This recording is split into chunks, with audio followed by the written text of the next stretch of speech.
Kumusta kayong lahat? Ako si Tiaan ng Dear Jaji at welcome sa bagong episode natin ngayon. Ito ay para sa lahat ng iniwan, niloko o simpleng ginawang option, pero don't worry, dito hindi ka lang option, ikaw ang main character. Ngayong araw pag-usapan natin ng isang masakit pero totoo. Mas maalaga pa ang alaga kaysa sa taong minahal mo. Alam mo ba kung sino ang hindi ka sinisin zone? Yung pusa mo. Hindi mo man siya inaamoy ang buong araw, pero pag uwi mo, meow agad sa pintuan. Sabay dikit, sabay himas sa binti. Si X, ni Sin, 1:43 PM o baka bukas na yan mag-sin.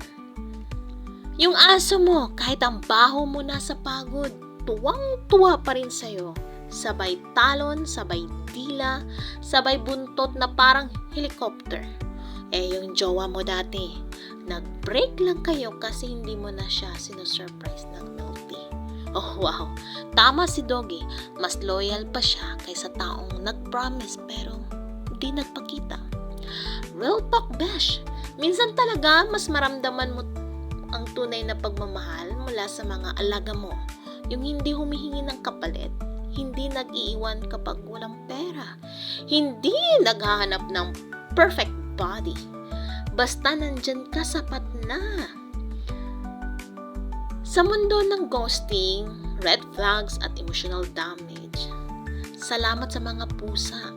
Tahimik lang pero nandyan. Sa mga asong walang sawa sa pagwagayway ng buntot.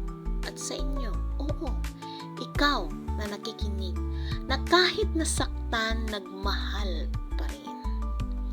Tandaan, being a single is not a curse. It's a season. And in this season, matuto kang maging buo kahit wala kang kayakap, besh.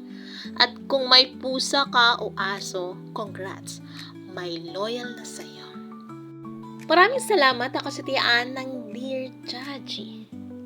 At kung nakarelate ka, i-comment ng pangalan ng alaga mo. At kung mas loyal siya kaysa naging jowa mo, i-share mo na to. Hanggang sa muli, ingat!